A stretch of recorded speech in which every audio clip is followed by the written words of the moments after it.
Hallo und herzlich willkommen zu der heutigen Hour of Prayer. Schön hast du dich eingeschaltet. Ich bin die Priscilla und mit mir ist Dan. Ciao miteinander. So cool. So viele Leute habe ich schon im Chat gesehen. Ja. Wir haben China, Bali, Deutschland, Schweiz, Gran Canaria. Habe ich noch etwas vergessen vielleicht? International, mega cool. Mit den Leuten, die im Chat sind, schon so viele Nationen, das liebe ich. Und mit euch beten wir. Es ist immer eine Ehre, dass so viele verschiedene Leute einschalten. Mega cool.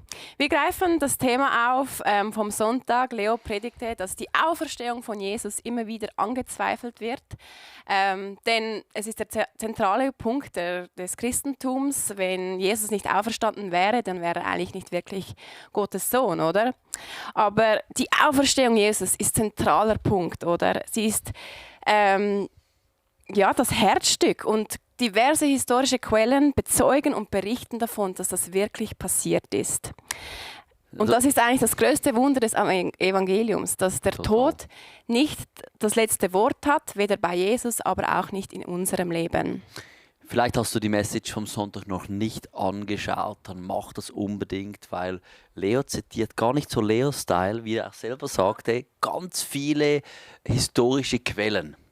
Und weil du kannst ja nicht die Bibel mit der Bibel begründen oder kannst auch nicht einfach nur die Auferstehung mit dem, was die Bibel sagt, begründen, weil die will ich jetzt sagen, ich glaube nicht der Bibel, die zweifeln dann das auch an. Also von dem her, schau dir das an. Wir haben dort auch die Quellen angegeben von anderen YouTube-Videos, wenn du sagst, ich möchte noch mehr davon wissen.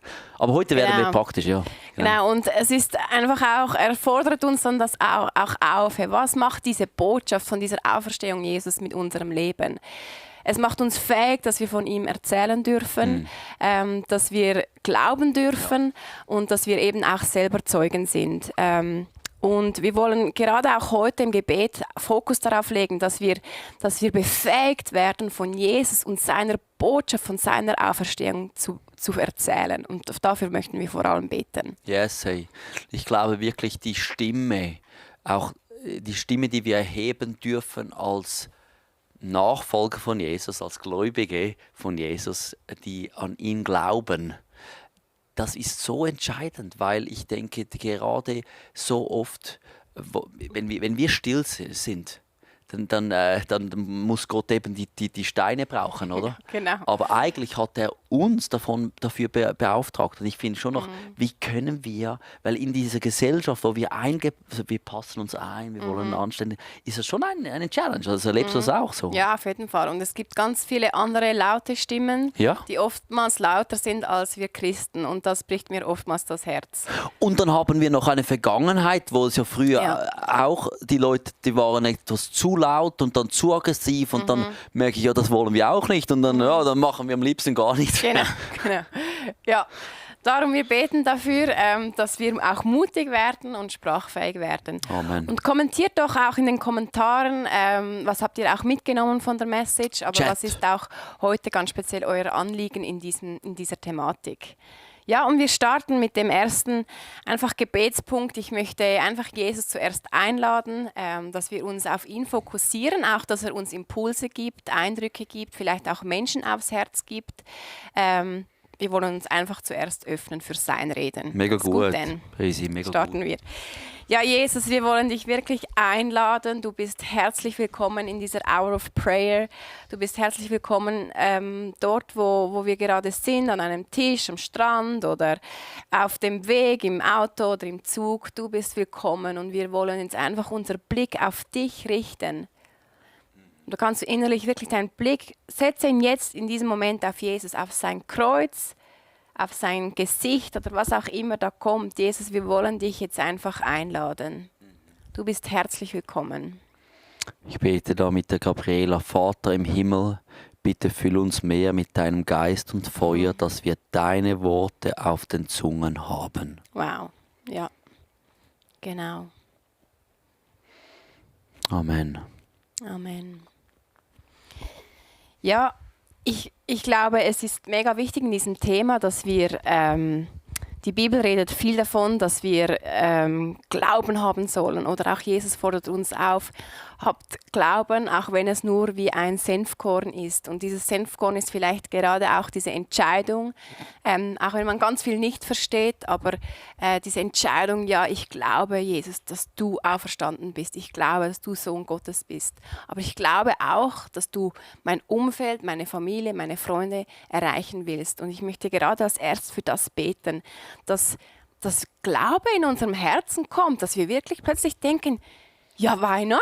Vielleicht, ja, möchte Jesus diese Person erreichen oder dieses Wunder tun oder mich da auch noch mehr überzeugen, dass da plötzlich wie etwas aufspringt in uns. Wie glaubst du dann, dass Gott dir einfach da Glaube schenkt? Oder mit was für einer Einstellung betest du? Ich bete, dass es ein geistgewirkter Glaube ist. Ich glaube, der wir so selber in uns produzieren müssen, das ist anstrengend, wo wir selber den hochhalten müssen und machen. Ich glaube, ja, es ist eine Entscheidung zuerst, aber nachher dürfen wir auch erwarten und glauben, dass der Geist uns füllt. Die Bibel erzählt uns, Glaube ist eine Geistesfrucht, aber es ist auch eine Geistesgabe, also auch ein Geschenk. Wenn wir mehr Zeit mit Jesus verbringen, dann nimmt diese Gabe in unserem Leben zu. Also dass wir eben plötzlich Dinge irgendwie erwarten, obwohl wir es gar noch nicht sehen. Also der Korinther, der redet auch vom Glauben, denn wir wandeln im Glauben und nicht im Schauen. Für was gehen wir im Glauben, was wir halt noch nicht sehen, oder? Für Freunde, für Familien, die sich bekehren oder für ein Wunder in deinem Leben oder du merkst, ja, du brauchst selber irgendwo noch diese Argumente oder diesen Glauben, um an diese Auferstehung zu glauben, dann wollen wir gerade für das beten. Ist ja auch eben, dass die Auferstehung für mich symbolisiert ja auch, dass Gott erlebt. Ja, genau. Und es ist wahr, was er gesagt hat und da ist eine Auferstehungskraft, wo ja im Römer sagt, lebt in den Gläubigen.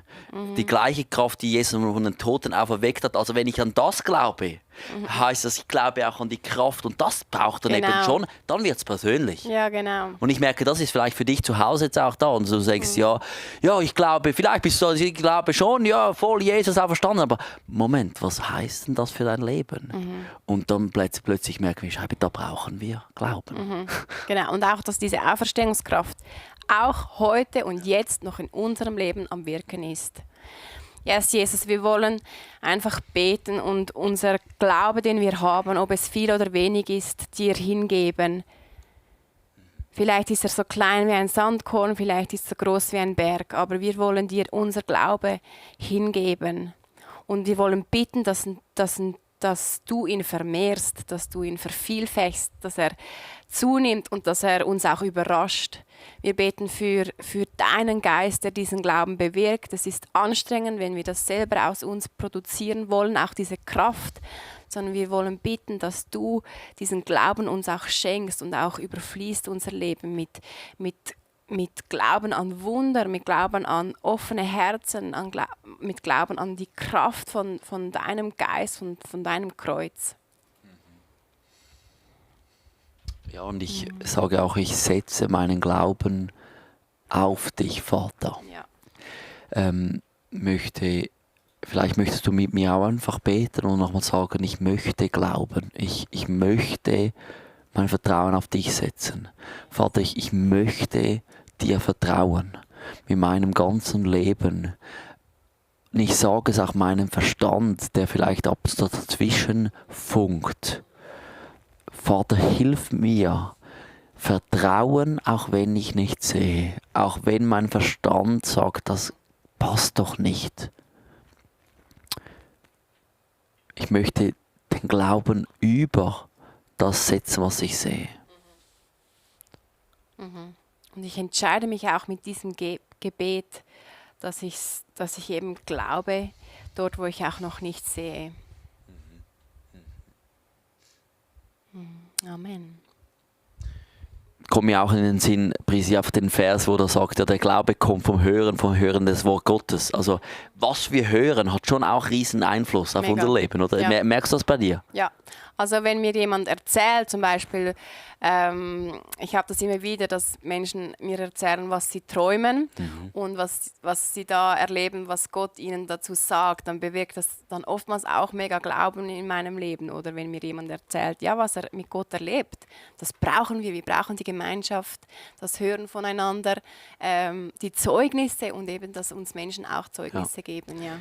Ich glaube, das ist ein wichtiger Punkt und wir werden heute noch darüber reden, eben auch Zeugnis sein, weil etwas von dem, was Leo darüber gesprochen hat, von dem, dass wenn wir das sehen, was die Auferstehungskraft, dann fangen wir an, Zeugen sein. Und wir sind eigentlich auch das größte Zeugnis, dass Gott auferstanden ist, dass Jesus auferstanden ist, dass Gott lebt. Und darum, geht Hand in Hand und das befruchtet einander. Genau. Ich möchte jetzt den zweiten Punkt anschauen und das Zweifel. Vielleicht bist du da und sagst, ja, Dan, schön und gut. Wir beten für Glauben, aber ich habe Zweifel. Ich habe Dinge gesehen, wo ich ein Wunder hätte sehen wollen.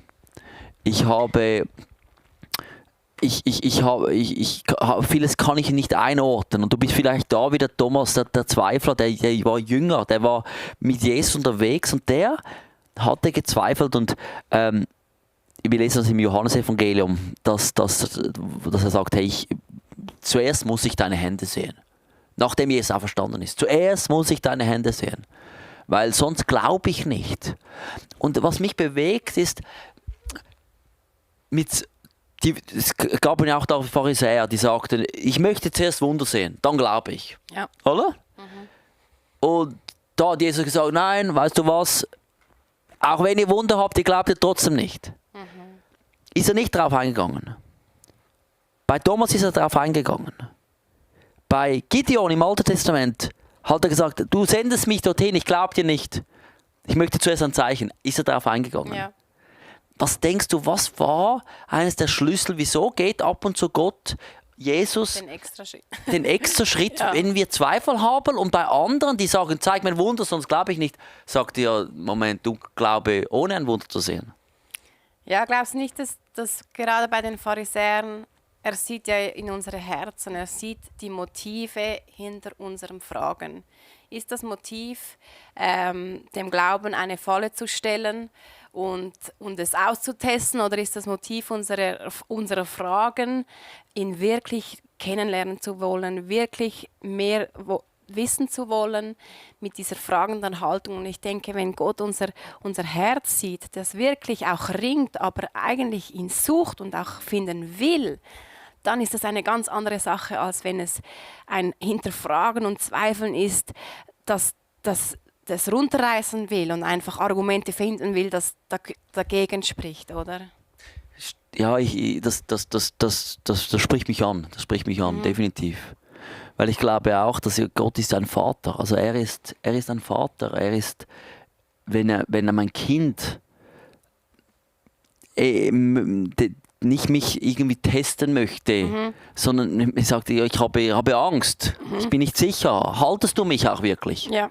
Dann sage ich nicht, hey, was lauf mit dir, vertrau mir etwas, sondern ich sehe ja die Sehnsucht in meinem Kind. Genau. Und ich glaube, Gott ist so ein Vater, der kann mit deinem Zweifel umgehen. Und lass uns jetzt vielleicht auch einen Schritt gehen, wo wir sagen, wir kommen mit unseren Fragen vor Gott.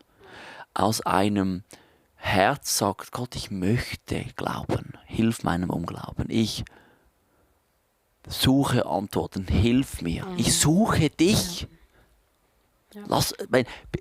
Vielleicht gerade gibt es Leute, die jetzt da zuschauen im Chat und sagen, hey, ich habe da gewisse ehrliche Fragen, wo ich vor Gott kommen möchte. Dann vielleicht nutze es gerade in den Chat, ohne in den Detail zu gehen, und sagen, ja, ich komme mit meinen Zweifeln zu dir, Gott.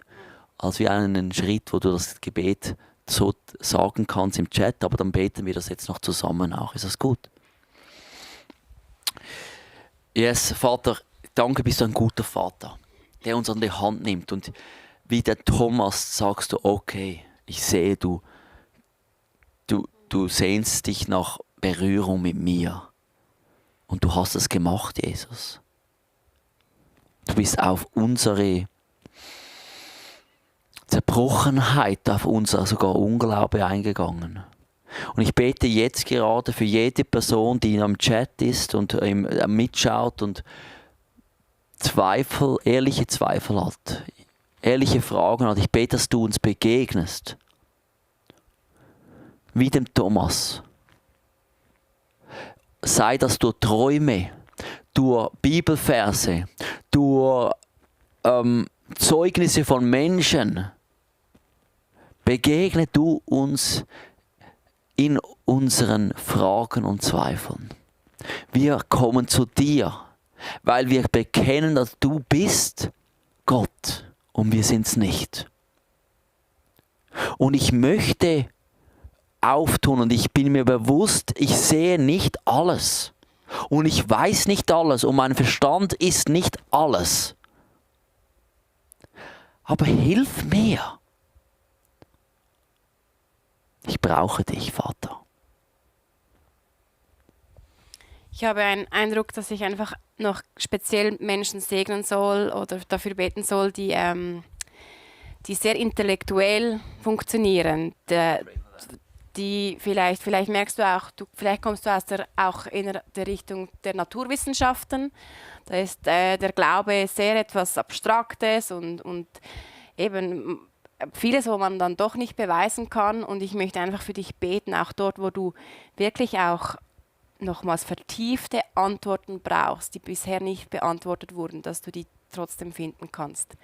Ich segne diese Menschen, die wirklich einen intellektuellen Zugang haben, die viel auch mit ihrem Verstand funktionieren und auf der Suche sind nach Antworten, die Hand und Füße haben für den Glauben, für Argumente dieser Auferstehung, aber auch für weitere Dinge im Glauben. Und ich segne euch, dass ihr an die richtigen Quellen kommt, dass ihr an die richtigen theologischen Quellen kommt, dass ihr die richtigen einfach auch Menschen an die Seite bekommt, die euch nicht einfach nur einfache Antworten geben, sondern auch bereit sind, mit euch zu diskutieren und zu ringen und auch auszuharren.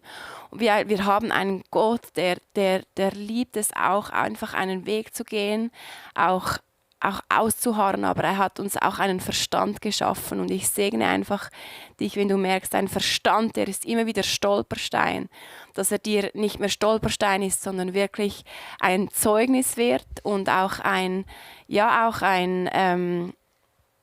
Katapult für einen großen Glauben.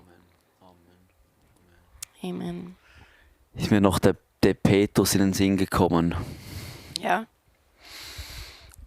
Der Petrus, der machte auch mal einfach einen Glaubensschritt. Also vorher wusste er nicht, dass das Wasser hält, dass das Wunder passiert, dass Gott irgendwo ein Wunder tun würde, aufs Wasser gehen. Und ich glaube, es kann auch mal ab und so wie sein, ich gebe dem Gott, ich gebe dem mal wie eine Chance. Vorschuss. Einen Vorschuss. Ich Vorschussvertrauen, ich vertraue und sehe, ob das Wasser hält. Ja. Ich weiß es auch etwas, vielleicht sagst du, es ist fast Unglaube, aber ich glaube eben, wir vertrauen ja immer etwas. Mhm. Wir vertrauen immer etwas. Ja. Und es ist eine Entscheidung, wenn wir nicht Gott vertrauen, ist es eine Entscheidung, wir vertrauen nicht zu anderen, ja, oder? Genau. Auch wenn es uns selber einfach ist, nur uns selber vertrauen. Ja. Oder anderen Menschen oder was auch immer, ja. Oder einem gewissen Weltanschauungsbild, ja. Also vielleicht ist es dran sagen, weißt du schaust jetzt vielleicht zum ersten Mal per Zufall dabei und du sagst, ja, ich habe noch nie wirklich mein volles Vertrauen auf Jesus gesetzt. Ich glaube, dass er auferstanden ist, Gott erlebt ist. Fang mal so an zu leben, wie wenn er das tun würde. Als was er ist. Was er ist, was er gesagt hat. So wollte ich sagen. You go. So ein bisschen als nächsten Teil wollen wir beten, dass wir wirklich eben dieses Zeugnis sein können, dass wir von Jesus erzählen können, vielleicht mit eigenen Stories, aber auch von seinem Wort, von seiner Botschaft. Aber das braucht auch immer einerseits Mut und auch Sprachfähigkeit. Im 1. Petrus 3,15 wird das schön beschrieben. Und seid jederzeit bereit, jedem Rede und Antwort zu stehen, der euch auffordert, Auskunft über die Hoffnung zu geben, die euch erfüllt. Also da steht, hey, seid bereit, wenn Fragen kommen, wenn jemand dir einen Glauben oder was du sagst, auch ein bisschen herausfordert oder testet. Und wir wollen jetzt einfach beten, dass du sprachfähig wirst. Ich habe schon oft erlebt, dass ich gebetet habe, Jesus, leite, was ich lese. Leite, was ich konsumiere, was mich dann eben auch sprachfähig macht. Und nur wer sprachfähig ist, redet ja dann auch darüber, weil wenn du keine Sprache hast, dann redest du auch nicht. Und was auch immer, deine Geschichte ist unique, was auch immer du brauchst, dass das in der nächsten Zeit irgendwie auch in dir wachsen kann. Das Zeugnis zu sein, dass dieses Sprachrohr zu sein, auf deine eigene Art, eben vielleicht ist das ganz eine intellektuelle Art, vielleicht ist es mehr, dass du von emotionalen Erlebnissen erzählst oder du bist ein Mensch, der gute Fragen stellt und durch dein gutes Fragen stellen kommst du irgendwie auf das Gespräch über den Glauben. Einfach, dass Gott deine einzigartige Art auch gebrauchen kann, um Zeugnis zu sein. Das spricht mich sehr an, Prissi, also weil ich glaube, das ist auch mein Wunsch. Ja. Jetzt gerade mit den Nachbarn, wenn ich Ja. da dann denke, merke, ich kann so viel reden, aber nichts greift. Ja. Und dann weiß ich, vielleicht kann ich einen Satz, ein Thema Ja. ansprechen und plötzlich die Herzen sind offen. Ja, genau. Oder plötzlich merke ich, da treffe ich den Ton. Ja, genau. Oder? Und ja, weil ich merke schon, das habe ich schon auch angesprochen, da hat der Leo ja auch gesagt, wir sind, So ängstlich. ja, und der Glaube ist persönlich, aber nicht privat. Ja. Also der ist persönlich, ganz persönlich, und jeder muss sich persönlich dafür entscheiden, aber nur weil er persönlich ist, heißt nicht privat. Ja, genau. Und vielleicht merkst du jetzt auch im Gebet, dass Gott dir aufzeigt, vor was hast denn du genau Angst?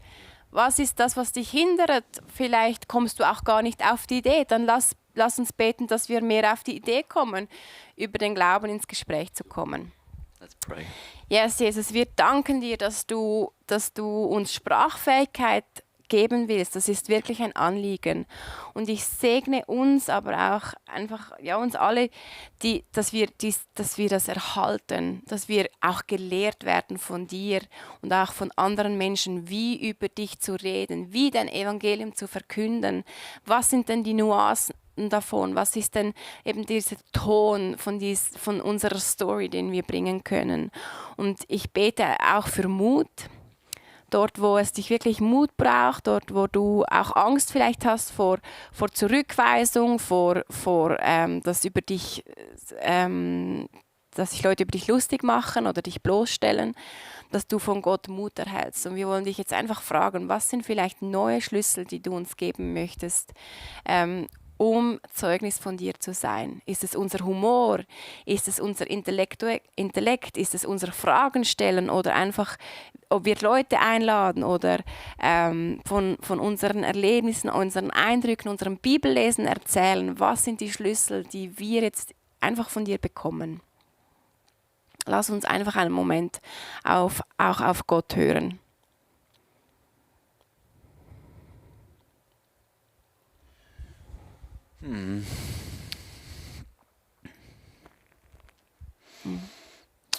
Unsere Zunge soll dir dienen, Vater. Dir Ehre geben. Und ich bete auch gerade für uns und für unsere Begegnungen. Ich bete für dich zu Hause, all deine Begegnungen, dass du ein Bewusstsein haben kannst. Wann ist es dran, nicht nur zuzuhören, sondern vielleicht eine Richtung zu geben, eine Antwort zu geben, ein Wort zu geben, ein Gebet zu geben. Heiliger Geist, wir brauchen wirklich eine Wachheit. Ich bete, dass du unsere Augen leitest im Zug. Vater, leite meine Augen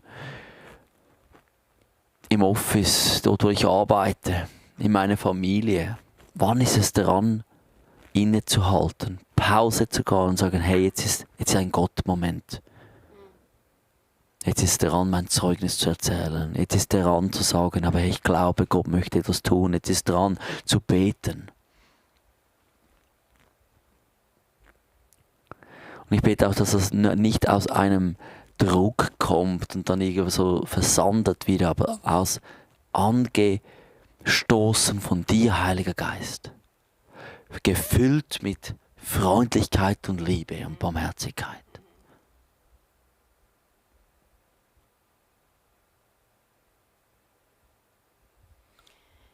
Mir ist einfach noch etwas ins Singen gekommen, was ich am Wochenende erlebt habe. Ich war an einem See, auf einer Wiese, und da kam eine Frau und sie hatte irgendwas an mit Jesus kommt bald, und sie ist durch die Wiese gelaufen und hat einfach relativ laut gesagt, kehrt um, Jesus kommt bald, kehrt um, Jesus kommt bald, er ist Gottes Sohn. Und eigentlich fast alle haben natürlich irgendwo durch negativ reagiert. Oder sie ein bisschen belächelt, aber dann ein paar Minuten später hatte ich ein paar Kinder vorbeilaufen sehen, und sie hatten dann über das geredet, was die Frau gesagt hat. Und zuerst dachte ich, ach, das ist jetzt irgendwie schade, dass die jetzt so ein bisschen negativ darüber reden, und dann hatte ich aber auch den Gedanken, ja, Bad News ist auch News. Also durch dieses Erlebnis haben die Leute dann auch eher über Jesus anfangen zu reden oder über die Botschaft, die sie erzählt. Und ich habe einfach den Eindruck, dass wenn wir über Jesus erzählen, Widerstand oftmals kommt, aber das gar nicht unbedingt nur negativ sein muss, dass einfach, wenn Leute auch ein bisschen aufgeweckt werden oder vielleicht ja einfach überhaupt mal wieder darüber nachdenken oder über den Sinn des Lebens nachdenken oder ja einfach auch ein bisschen bewegt werden, das kann auch schon eine gute Frucht sein. Nicht nur positives Feedback ist das, wo vielleicht wir erwarten dürfen. Sehe ich auch so. Bei mir im Kopf geht einfach nur auch den Bibelvers durch den Kopf, so, wo wir lesen, hey, seid smart, also seid gescheit.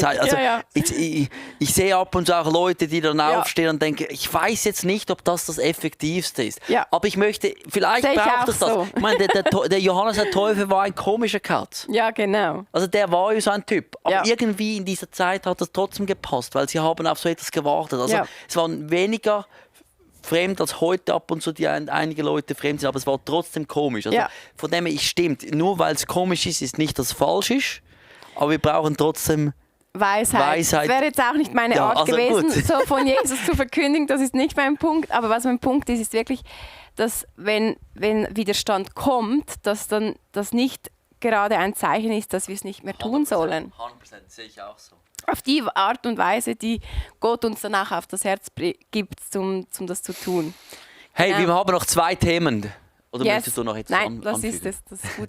Danke, Frisi. Seid ihr mit mir? Ist gut. Im Chat. Wir bleiben dran. Wir beten. Und wenn du neu dazugekommen bist, welcome. Wir beten, dass wir Zeugnis sein dürfen über das große Wunder der Auferstehung von Jesus. Und etwas, was ich merke, was ein großer Schlüssel ist, ist Dankbarkeit für was Gott schon getan hat in unserem Leben. Oft fangen wir an zu zweifeln an der Auferstehungskraft, an der übernatürlichen Kraft Gottes, wenn wir vergessen zu sehen, was Gott schon getan hat. In anderen Leben, aber auch gerade in unserem Leben. Ja, und ich weiß nicht, wie deine Geschichte ist zu Hause, aber ich denke, dass es oft so ist, dass Leute gerade, wir zweifeln oft, weil wir nicht mehr sehen, was Gott alles gemacht hat. Und wenn ich mein Leben anschaue, dann merke ich oft, denke ich, oh mein Gott, Gott hat schon so vieles in meinem Leben getan.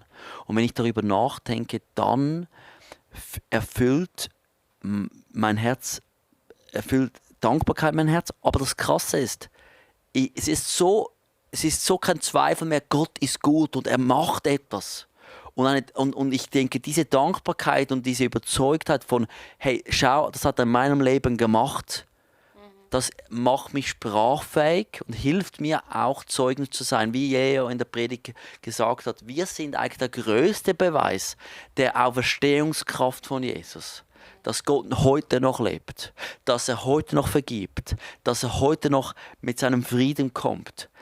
Und das merke ich, das braucht von meiner Seite immer wieder ein Zurückschauen. Das Volk Israel musste immer wieder Denkmäler aufbauen, weil sonst hätten sie vergessen, dass Gott sie durch das Rote Meer, durch den Jordan, durch das geführt hat. Weil er sagt, wenn dann deine Kinder kommen und die sagen, wieso ist da dieses Denkmal, dann sagst du, weißt du, wo du noch klein warst oder noch nicht auf der Welt.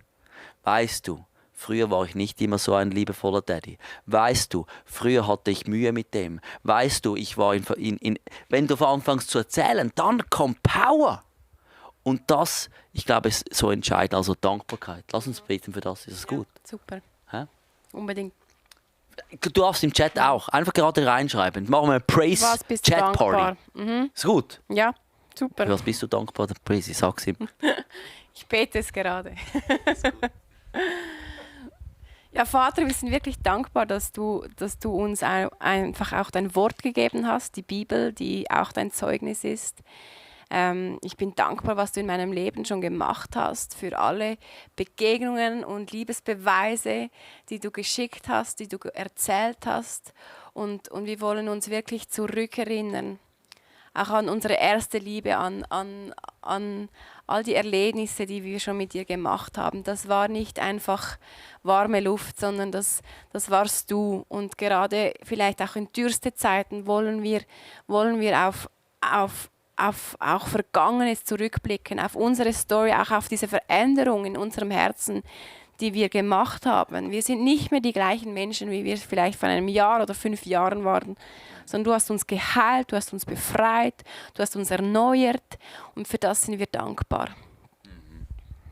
Ich danke dir, Gott, weil wieder Diana geschrieben hat für Gesundheit. Ich danke dir, wie dir Alex und Carmen da geschrieben hat, dass du mit uns bist. Ich danke dir, dass du befreit hast, die Person da wie die blutflüssige Frau. Wow. Ich danke dir für deine Versorgung. Ich danke dir, Vater, in meinem Leben, wie du mir meinen Charakter zum Guten verändert hast. Ich wäre nicht der Ehemann, den ich heute bin, ohne dich. Ich wäre nicht der Vater, wenn du nicht mit deinem Frieden in mein Leben gekommen wärst. Ich wäre nicht der Dan mit der Fröhlichkeit, wenn du mich nicht mit Hoffnung erfüllt hättest. Gott, ich spüre, wie du das so tust in meinem Leben und ich danke dir. Auch wenn ich noch nicht alle Wunder gesehen habe, ich danke dir für das, was du getan hast in meinem Leben.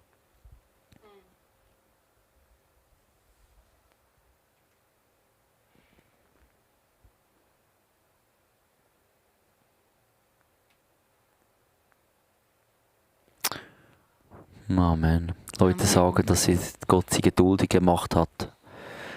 Heilung von seelischen Wunden. Ja.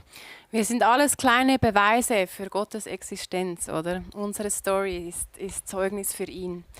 Der letzte Punkt, für den wir beten wollen, sind für offene Herzen, für offene Personen, die offen sind für unsere Botschaft, vielleicht eben auch für unser persönliches Zeugnis.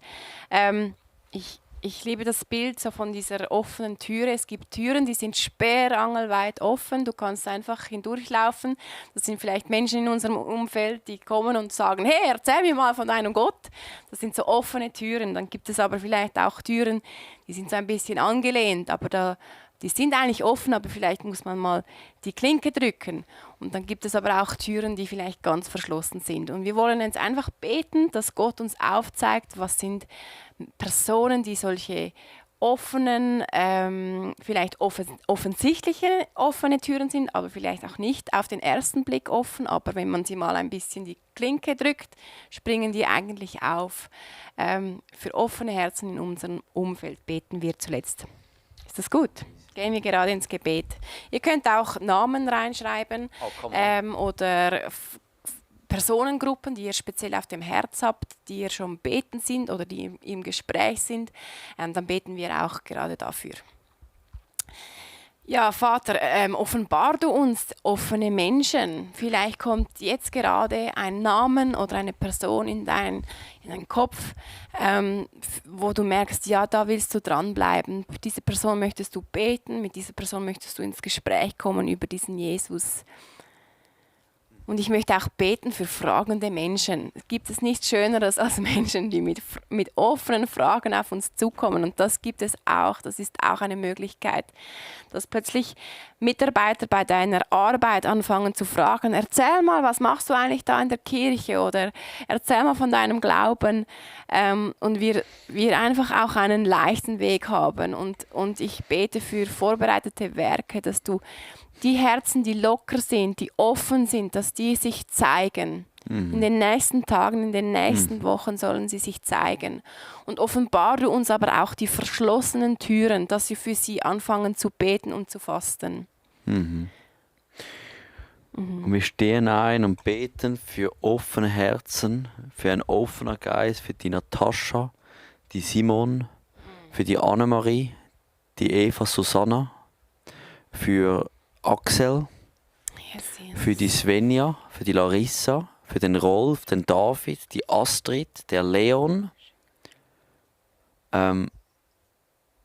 Ich bete für die Geschwister, die leiblichen Geschwister, die vielleicht nicht mehr mit dir oder noch nicht mit dir laufen. Ich bete für unsere Nachbarn, für göttliche Begegnungen und offene Herzen. Heiliger Geist, begegne ihnen in Träumen, in Büchern, in Begegnungen, in Gedanken.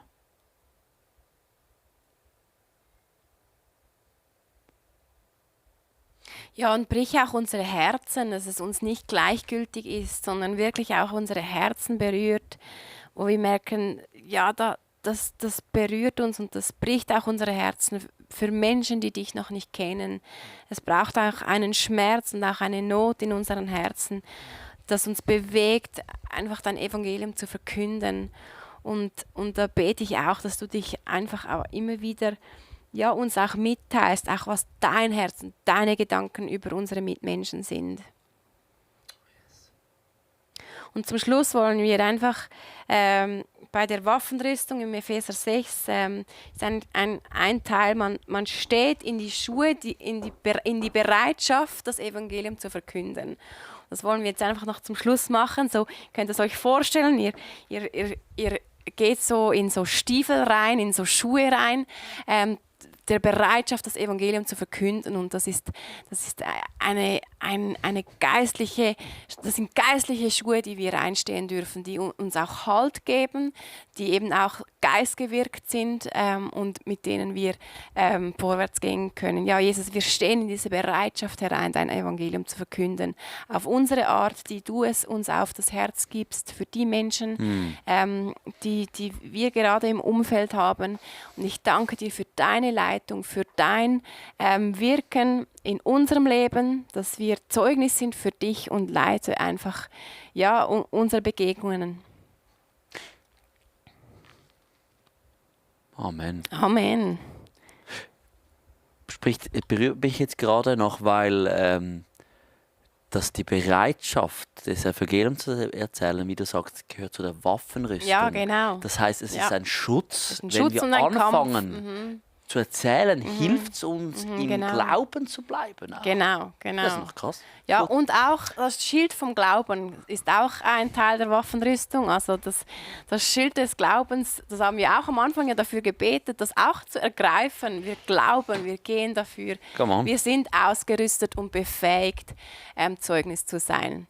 Ja, ich würde sagen, das ist das Schlusswort. Mega schön hast du eingeschaltet und bist mit dabei gewesen. Wir segnen dich im Namen von Jesus und dem Vater und dem Heiligen Geist, dass du wirklich seine Kraft empfangen und auch spüren darfst. Tschüss zusammen. Ciao miteinander.